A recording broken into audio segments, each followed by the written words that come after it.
ഇന്ന് സിമ്പിളായിട്ടുള്ള രീതിയിൽ ഒരു അരിയുണ്ടയാണ് ചെയ്തെടുക്കുന്നത്. ഇതിനു വേണ്ടി 1 കപ്പ് അരി എടുത്തിട്ടുണ്ട്. ചെറിയൊരു കപ്പിലാണ് എടുത്തത്. ഇത് നല്ലപോലെ കഴുകി വൃത്തിയാക്കി വെള്ളമൊക്കെ ഒന്ന് മാറ്റിയെടുത്തിട്ടുണ്ട്. പിന്നെ ഇതൊന്ന് വറുത്തെടുക്കണം. നല്ലപോലെ വറുത്തെടുക്കണം. ഈ അരിയൊക്കെ നല്ലപോലെ പൊട്ടി ഒന്ന് ബ്രൗൺ കളറായി വരുന്നത് വരെ വറുത്തെടുക്കണം. ഇവിടെ അരിയൊക്കെ സെറ്റായി വന്നിട്ടുണ്ട്. പിന്നെ ഇതൊന്ന് ചൂടാറിയതിന് ശേഷം ഒരു മിക്സിയുടെ ജാറിലേക്ക് ഇട്ട് കൊടുത്തൊന്ന് പൊടിച്ചെടുക്കുന്നുണ്ട്. ചെറിയൊരു തരിയോടെ പൊടിച്ചെടുക്കാം. പിന്നെ ഇതിലേക്ക് ശർക്കര ചേർത്ത് കൊടുക്കണം. എൻ്റെ കയ്യിൽ ശർക്കര പൊടിയാണുള്ളത്.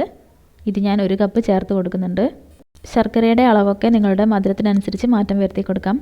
പിന്നെ ഇതിലേക്ക് ഞാൻ തേങ്ങ ചേർത്ത് കൊടുക്കുന്നുണ്ട്. 1/2 കപ്പ് തേങ്ങയാണ് ചേർത്ത് കൊടുത്തത്. പിന്നെ 1 ടീസ്പൂൺ ഏലക്ക പൊടിച്ചതും ചേർത്ത് കൊടുക്കുന്നുണ്ട്. ഇതൊന്നുകൂടെ പൊടിച്ചെടുക്കണം. ഇതെല്ലാം കൂടെ ഒന്ന് പൊടിച്ചെടുത്തിട്ടുണ്ട്. ഇനി നമുക്കിത് ഉരുട്ടിയെടുക്കണം. ഞാനിത് ഉരുട്ടിയെടുക്കുന്നുണ്ട്. ഈ ഒരു വലുപ്പത്തിലാണ് ചെയ്തെടുക്കുന്നത്. ഇതുപോലെ ബാക്കിയുള്ളതൊന്ന് ചെയ്തെടുക്കുന്നുണ്ട്. നമ്മുടെ അരിയുണ്ട റെഡി ആയിട്ടുണ്ട്. എനിക്ക് 1 കപ്പ് അരി കൊണ്ട് ചെയ്തപ്പോൾ ഈ ഒരു വലുപ്പത്തിലുള്ള 12 അരിയുണ്ടയാണ് കിട്ടിയത്. പെട്ടെന്ന് തന്നെ ചെയ്തെടുക്കാൻ പറ്റുന്ന ഒരു റെസിപ്പിയാണ്.